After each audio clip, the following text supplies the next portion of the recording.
Well, hello, and a very warm welcome back to the Andrew Eborn Show with me, Andrew Eborn. And my very special guest today is Professor Dr. Youness Ahallal, who's a urologist and robotic surgeon whose work sits at the intersection of medicine, technology, and global access to care. Dr. Ahallal, welcome to the show. Hello, and thank you very much for the invitation. It's an honor to be here on your show, Andrew. Thank you so It's much for this. fantastic. Well, we met on Friday at the Yes. Reputational Glory Global Awards, the Global Reputational Forum. I had the honor of being invited to be the anchor for the show, and you were there being honored. Tell me about your background. So I'm a doctor. I'm a surgeon. I'm urologist, and I specialized in uro-oncology, meaning operating urological cancers, prostate cancer, kidney cancer, and bladder cancer. And I also specialize in robotic surgery. And since 2024, I pioneered telesurgery, meaning operating a patient from a remote area, not being with the patient in the same spot.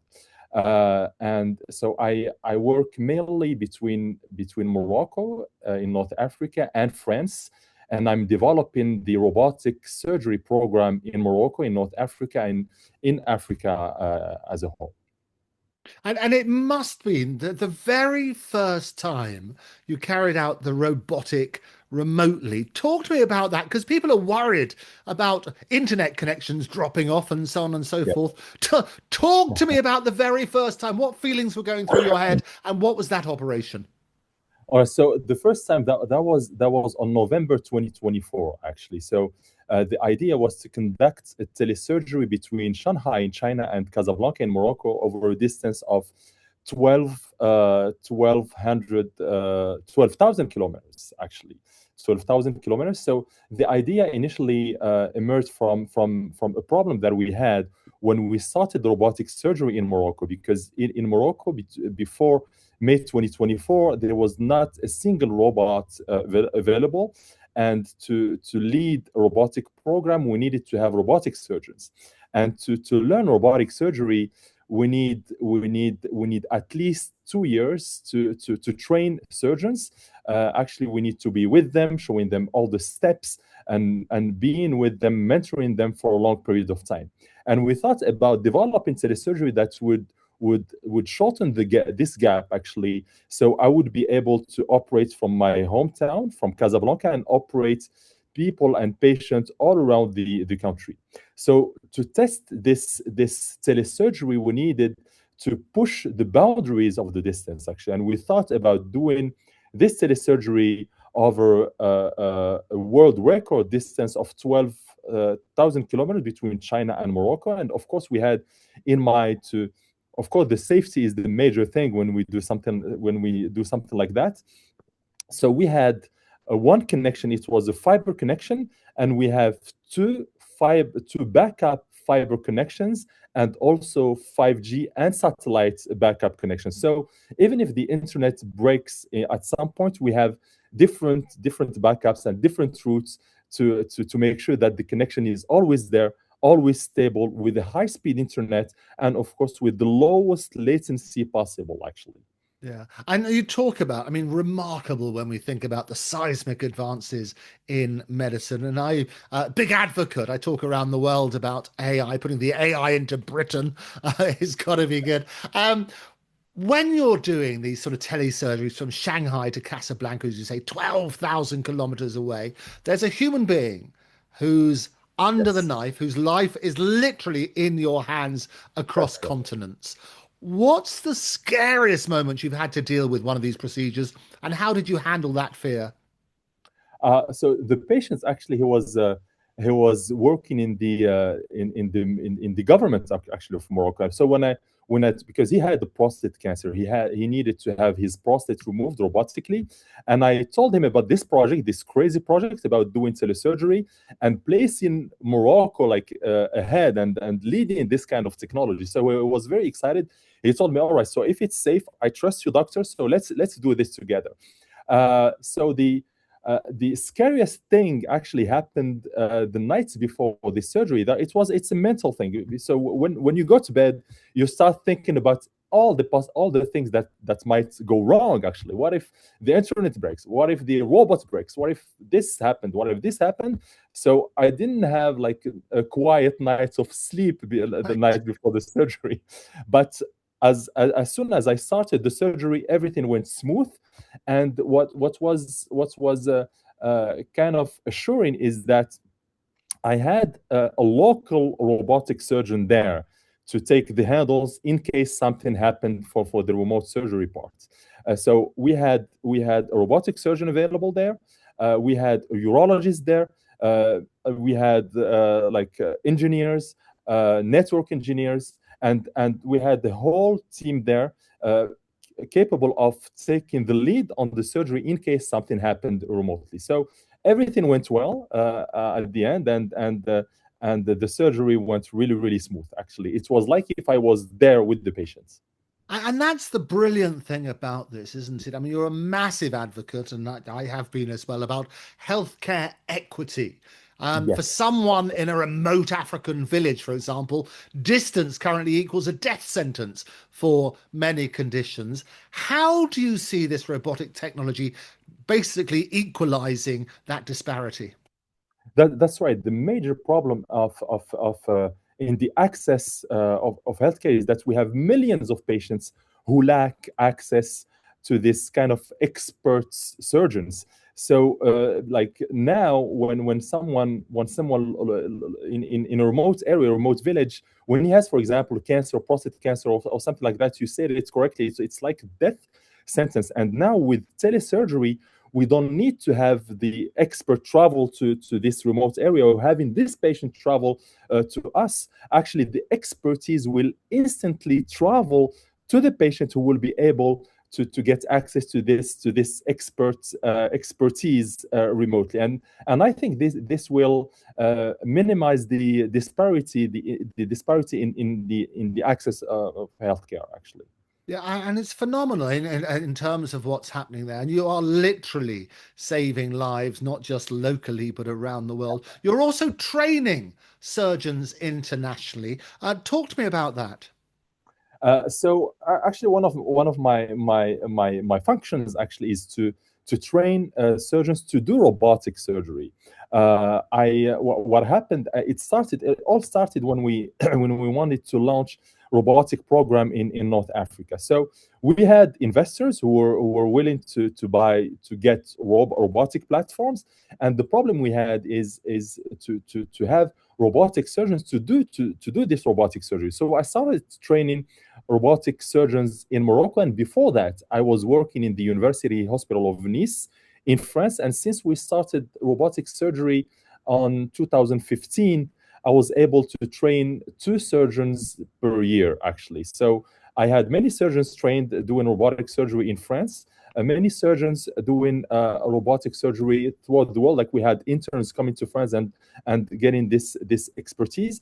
And now in North Africa and also in the Middle East, I travel to, for example, Kuwait, for example, and help colleagues there acquire this expertise to deliver this kind of care to their patients.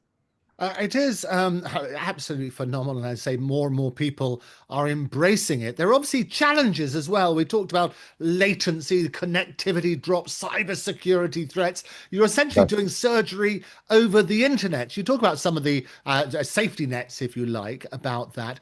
Talk about some of those safeguards for people who might be worried about those sort of things. Yeah, that's right. Since we're doing surgery over the internet, so cybersecurity is the major concern.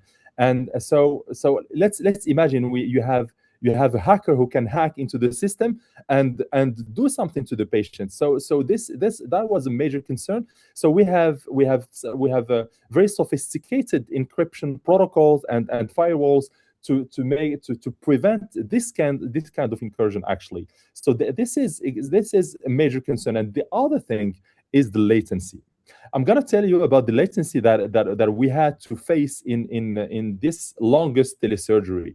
The latency, we could, when we tested the telesurgery on animals, we laid down this threshold, which is 200 milliseconds. Actually, everything above 200 milliseconds was not ideal. So in between Shanghai and Casablanca, we reached this limit, and we were talking about the AI. What happened is that the manufacturer, they invented a software, an AI software who will slow your movement depending on the latency. So you will not feel the latency. You only feel that you operate slower than usual. So it makes the surgery go really smooth. And when we took this telesurgery and we did like shorter distance telesurgery between different cities in Morocco. So we did telesurgeries between Tangier and Morocco over a distance of 400 kilometers, and another one between Casablanca and Laayoune, which is in the extreme south of Morocco, and the distance was 1100 kilometers, and then the latency was only 18 milliseconds. And Wow. with this kind of latency, you don't feel it. You feel like you operate right close to the patients. And phenomenal, isn't it? I mean, the other challenge, apart from latency and so on and so forth, is regulation and licensing across countries. That's still Yes. a mess. Talk to me about that. That's still a no man's land, actually. So there's nothing about regulation. So what we did, that was last like four or 5 months ago, we had a meeting in Orlando, a meeting in the held by the Society of Robotic Surgery, International Society of Robotic Surgery, and we wanted to lay down some rules, some guidelines to guide to guide regulations, actually, because of course we need to have some kind of regulations. The luck that we have in Morocco, when we don't have a law against something, it means that it's allowed, actually. So what we needed to do is to make sure that we take all the precautions to make sure that the safety of the patient is assured, actually. So this is what we did, and of course we need to work on, especially when we want to do like international collaboration between, for example, France and Morocco, between two countries in Africa. We need to work on this kind of regulation. But for now, we have some kind of waivers. We have the approval of different governments to perform this kind of surgery. Right. And you led, as we say, the first robotic surgery program in Morocco and North Africa. Yes. Paint a picture for me then. What did the operating room look like Oh on my God. day one versus what it looks like now? Because the problem in North Africa, we tried to get robots since 2010, and every time we had some kind of problems, some logistic problems, and finally on 2024, the stars were aligned to start this robotic program. So that was going to be the first robotic surgery in whole Africa besides South Africa. So we had maybe in the operating room maybe 20 people. We had the media, we had everybody. Everybody was looking at this kind of at this first surgery. But luckily, when you do robotic surgery, you're inside the console, and you're completely focused, actually. So the surgery went smooth, luckily, thank God, and everything went well, actually, for the first time. And of course, when you do the robotic surgery in a country, of course it's all over the media, and you do interviews and stuff like that. So it was pretty exciting. Well, apart from the accolade of the 100 most influential, obviously a big accolade being on the Andrew Eborn Show. I'm sorry. Oh, I yeah. didn't. I was joking with you, saying apart from the accolade about the Oh, 100 most wonderful people on earth, the accolade of being invited onto the Andrew Eborn yes, Show. that's right. That's right. I'm so happy for that. It's good. Now, AI is entering the operating room as your new partner. As I say, there's been brilliant seismic advances in medicine. Where do you see AI helping the most, and where do you draw a hard line to keep surgery deeply human? So AI is entering the operating room, as you said, and it's very fastly growing, actually. So I see for now we're already using AI, for example, in imaging, for example. So what we use digital twins. So let's say, for example, a patient has a kidney cancer, a small tumor inside the kidney. So what we used to do before using the AI is that we operate using, for example, robotic surgery, and we need to think and to locate this tumor. And sometimes it's very challenging, especially if it's located inside the kidney, for example. With this kind of technology, we are able to take the CT scan images. We can have a 3D print, for example, and we can have a digital twin that will be put over the actual kidney, and it's going to show us exactly what is the tumor. It's going to show us exactly where are the vessels, where the urinary tract, etc. It's like if we had a GPS inside the body showing us where to go, where to cut, etc. So this is already done in the operating room. The other thing which is really exciting, I'm going to ask you a question, Yeah. Andrew. If I tell you that you're going to have an operation done by robots, an autonomous robot, would you be scared or excited about this idea? Oh, well, personally, I'd be excited because I know the safeguards in place and so on and so forth. I know, But I I know. do know that a lot Yeah, of the wonderful yes, people around the world will be frightened because of yes. all the things that they think the robots are taking over and so on and so forth. But how do you give them that comfort? So what we did actually, so we tried to train the robots to do some autonomous surgery. So let's say, so when you do robotic surgery, you have you have trillions and trillions of data because everything is recorded. So the computer can analyze all this data.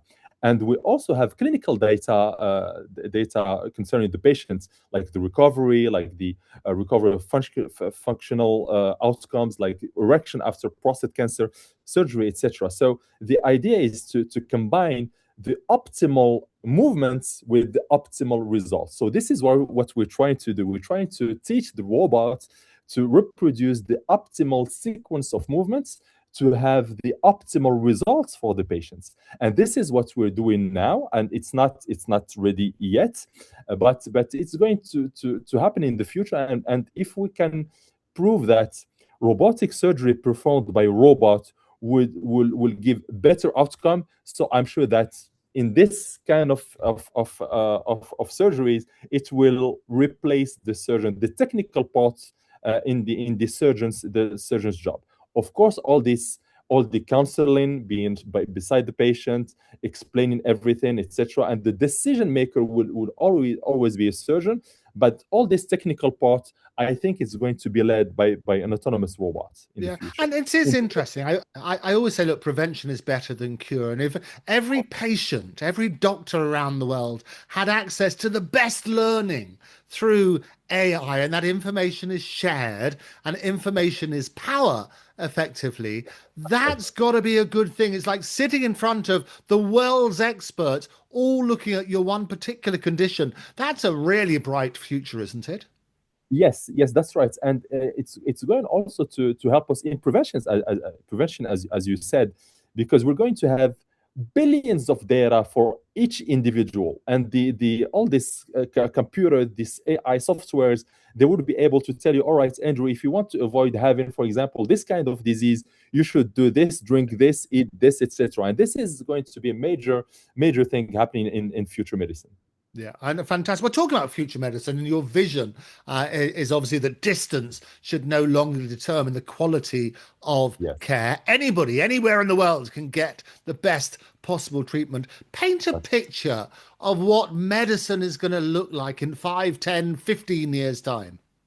Wow.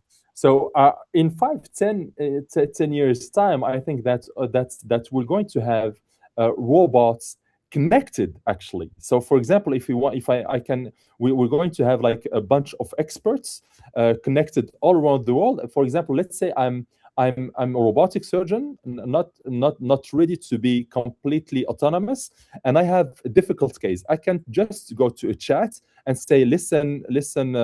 I have this kind of case. Who is ready to connect? And I'm going to have a surgeon, an expert somewhere, maybe in America, in Europe, in Africa, saying, "All right, I'm ready to connect," and he's going to connect and help me doing this case. So, and you know what we have, what is already ready.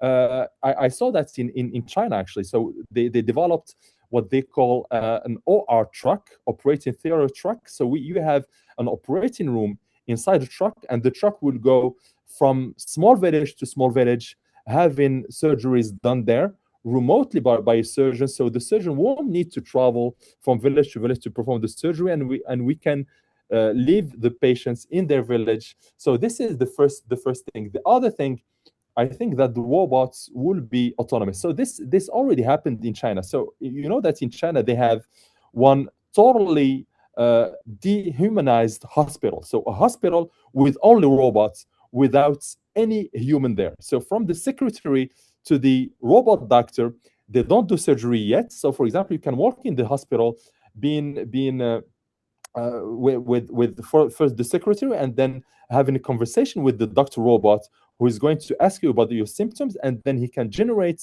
a prescription for you without having to see a doctor. So I think that in the future we might have some autonomous robotic hospitals, and we doctors will have more time to speak with the patients, to give time to comfort the patients and to explain all the procedures, etc. So I think that's it will help us do better our job actually. Yeah. And I think that's the thing, isn't it? Because people are so scared that it's always the headline, AI is going to take our jobs and we're going to lose humanity. What's interesting is that chatting to ChatGPT is more effective than chatting to your GP. There was a research done in the University of California, San Diego, where they said exactly that. They said the results of chatting to a bot was better. They got better results. It was more empathetic because it had more time, and it was more accurate. Is that what you see the future is going to be? That's right. That's absolutely right. And it's not even the future. It's the present actually. So has been this study that you're mentioning that actually they asked the bot, the AI bot, to answer the question. So it has some efficiency about 62 or 65%. When you ask a GP, the efficacy was 32%. And when you ask the GP with the AI bot, actually the efficacy is going to be lower than the chat GPT alone. So chat GPT is already really efficient, and in the future, as I said, we won't need many specialties. Let's say radiologists, for example. Radiologists would spend maybe 30 minutes analyzing a CT scan. With the AI, it will happen in seconds, actually. So there are many specialties that are going to be replaced by robots, and it will push maybe the professionals, the doctors, the surgeons, to do their job differently, to do some other stuff, to develop medicine, actually, because the robots are going to do some surgeries or some procedures that are already done, actually, because the robot is learning from us, actually. So our job would be to develop medicine even further.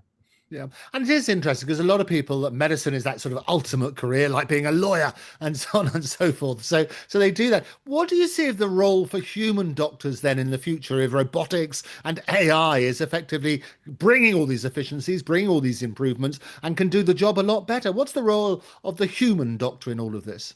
Yes, so I think that we're going to have less human doctors, and the human doctor we will always need researchers doctors first, who are going to continue developing the science, the medicine, and of course all this kind of so the other thing, you were talking about regulations before. We will always need someone to put behind the bars if something happens. Actually, we need to have we need to have someone responsible if something happens, because the decision would be made by the doctor. So we're going to see your doctor, and it's going to be the doctor who is going to decide that you will have this kind of surgery, because we always need someone to be responsible of the healthcare. So I think we're going to have less doctors. The doctors will be even more specialized, developing the medicine even more, and of course there are going to be doctors who will take the responsibility actually of what's going to happen to the patients. But it is interesting. People talk about culpability and, as you say, somebody to blame. So, in Yeah. that situation where it's a combination of the AI, the robotics, and a real doctor, who would be at fault? Because basically, if the AI gets it wrong, is it the programmer? Is it the person who fed the machine? Where do you get the culpability? Who's to blame? That's what lawyers would want to know. We are facing such situation in smaller scale, actually, because we're using some devices, medical devices. We're using ultrasound, we're using CT scan, and we can have some errors, but ultimately we doctors are using this kind of technology. So what the industrials would do, they were going to tell you, all right, this is an AI software. You can use it. It's going to make your surgery, your medicine way more easier, but you are the responsible of using it or not. And if something happens, I think that the doctor, the surgeon, will always be the responsible of a potential error or potential thing that would happen to the patient. Even if the AI got it wrong. Yes, of course, because you're trusting the AI. The AI is not there by itself. There's a human who will decide to use this AI or not. So if the patient comes to see you and ask you about the surgery, you're gonna tell him, all right, the autonomous robot is less likely to make a mistake compared to a human. So we're going to choose for you this kind of surgery. And if something happened, of course, you're going to be responsible. The doctor is going to be responsible of what's going on, what's happening to the patient. I think it's always going to be the same, because we're not. If something happened, we need to have someone to be responsible. Whatever happening, even if you want to talk about like autonomous soldiers, for example, you're going to blame the one who's going to press on the button, actually. So the surgeon will always be responsible if something happens to the patient. Okay. So advice to people starting in the profession. There's lots of young doctors all the time. The Yeah. medical machine is being fed with new blood. What advice would you give to doctors at the beginning of their career in this brave new world? So it's really tricky. I'm not gonna lie to them. Actually, I don't have all the parameters, but I can tell them is that we will need less doctors in the future, because so many functions will be done by AI, by robots, etc. But we'll still need doctors to keep developing the surgery. And if you want to choose, for example, a specialty, go to a specialty where you still have room of improvement, of research, and of development. So, for example, I wouldn't advise someone to take, for example, dermatology, skin doctor, or radiologist, or even pathologist, because a pathologist is going to analyze like pictures, and what we don't have.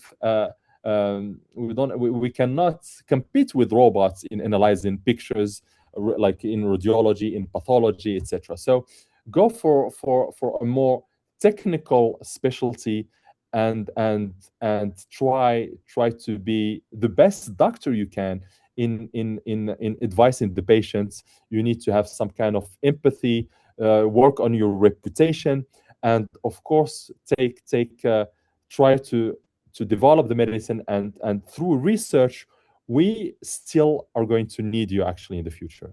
Yeah, and I have lots of doctor friends. We live right in the heart of London by Harley Street, and so we work very closely with a number of hospitals and things like that. And a very good friend of mine was saying, look, the way that they look at students and potential new doctors, they say, look, is this the person I would like to be my doctor? Because of the way that they have that empathy, the way that they interact, that sort of bedside manner. That's right. That's right. That's really important. Actually, there is something that is not taught in universities, in medical schools. It's the way you handle your relationship with your patients. Actually, so the most important thing, even if we have all the technology of the world, actually, if there is not this kind of bond, this kind of trust between the doctor and his patients, and this kind of empathy. Of course, the ChatGPT can show you some empathy, but it's not real empathy. And reputation empathy is really important, and this is something that we cannot teach to the students, unfortunately. And sometimes when you talk to junior doctors, you're like, this guy is not very empathetic, and I don't want to have him as a doctor. So that's right, but this is something that you cannot teach, and you cannot evaluate. You cannot like give an exam like evaluating empathy, relationship, reputation, and something like that. But at the end of the day, reputation is built, and if you don't behave well with patients, at some point you're not going to have patients to treat, and this is how it's going to Yeah. evolve, I think, in the future. You mentioned there are going to be some areas where in medicine which are going to be particularly longer term, if you like. Give me a list very quickly of those areas, so young doctors looking at it should say, "Or maybe I should look at these areas." I think you can still apply for orthopedic surgery. Even though orthopedic surgery, it's going to be, we already have autonomous robots replacing, for example, a hip, like fully autonomous robots replacing a hip. I would say urologists, oncologists. That's really important. And I think it's not going to be replaced by AI anytime soon. I would say all the surgical specialties, there's still room actually for young doctors to choose these kind of specialties actually. Okay. Finally, then, is there a particular moment in your career that made you cry tears of joy in the operating theatre or control room? um, Actually, every time I see patients after the surgery, there's one time actually that I had to face a very difficult moment. I had a patient. He was 70 years old. He had a bladder cancer, and it was a very complicated case because he was not very fit. The cancer was bulky, and it was really risky to remove this tumor. And so I told him, all right, I'm gonna do my best. And he told me, all right, I trust you, doctor. But he had four sons, one daughter, and he had a huge family. So I told him, all right, I'm going to do the surgery, and I'm going to take your advice at each step. So at some point it was really difficult to go forward. So I called the family members, and they told me, all right, you just go ahead. It was the longest surgery I've ever done. It lasted 12 hours. And at the end, I removed the cancer, and the patient is alive, and is doing really great. And this kind of stories are really emotionally rewarding for me, actually. So this kind of stories are really amazing. Yeah, no, and I'm sure you have many such stories. Mhm. Finally, then, if you were going to give a bit of advice to yourself after your glorious career, and something they maybe didn't teach you at medical school, and maybe that others could benefit from, what advice would you give yourself starting out in this profession, which you wish you had been told when you made that start? Um, I think there is one piece of advice I just thought about it now is that even if you are successful in your career, even if you do like miracles in operating room, we need to stay humble. Actually, this is really important because at some point, sometimes you can do whatever you can and still cannot save some lives, and you can feel that you are sometimes important in front of some situations. So stay humble. Try to teach what you know to other surgeons, and yeah, that's the major piece of advice. Because yeah, I don't know if you've heard about the Kruger effect. So they call it the Mount Stupid. So at the beginning of the experience, you are highly confident until at some point, and then there's going to be some accident, and then your confidence is going to drop to reach something like 60%. So let's try all together to avoid being on the top of this Mount Stupid, because we're humans, and even if we are good in what we do, we still have so many things to learn, so many things to learn from patients, and we still have a lot of things to develop, because we still have millions and millions of patients throughout the world who have not yet access to this kind of expertise and expert surgeries. The other thing is obviously you can't save every patient in spite of the best technology, the best wishes, the best doctors, and so on and so forth. How do you cope? It must take a personal, emotional toll each time. How do you cope? Um, so it's a permanent effort that you need to go through, actually. So you need to as I said, you need to be humble. You need to keep working. You need to keep working, because if you stop working, if you stop putting the effort there, you're going to miss all the technology that is invented every day. Every single day we have new stuff and everything, and you need to keep working. And of course, it's time consuming. You have to sacrifice other things in your life to be able to cope with this all these developments actually in medicine. Okay, so keep yourself busy. Keep saying, "Look, another day where you can Yeah. save another life," and that will keep you going. Resilience. Yes, resilience is really important, and of course, I'm gonna tell you a story about how in our profession we need sometimes to keep the distance between us and the patient. Empathy is important, but we need to protect ourselves.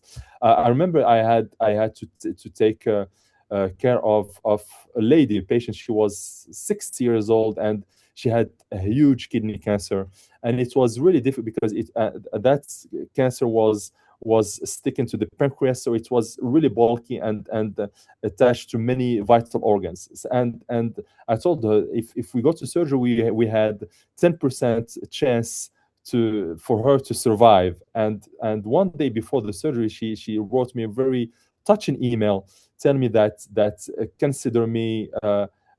Do as if you were operating on your mother or something like that. And I was that really hurt me actually at that time, because in spite of all the efforts I did with all my surgical team, we could not save these patients, and this is really really difficult for a surgeon. So Yes. this is why it's really important to stay humble, to do whatever you can, and always think that there's a human being on the other side of the operating table, and the most important thing is to do your best in the operating room, to do your best to be the best doctor you can. Yeah, fantastic. Dr. Youness Ahallal, thank you very much for joining me. Thank you so much for the invitation, Andrew. Hello, everyone. My name is Professor Dr. Youness Ahallal. I pioneered robotic surgery in North Africa, and I was the first one doing an ultra long distance telesurgery from Shanghai and China. And please join me in the Andrew Eborn Show, and don't forget to subscribe now.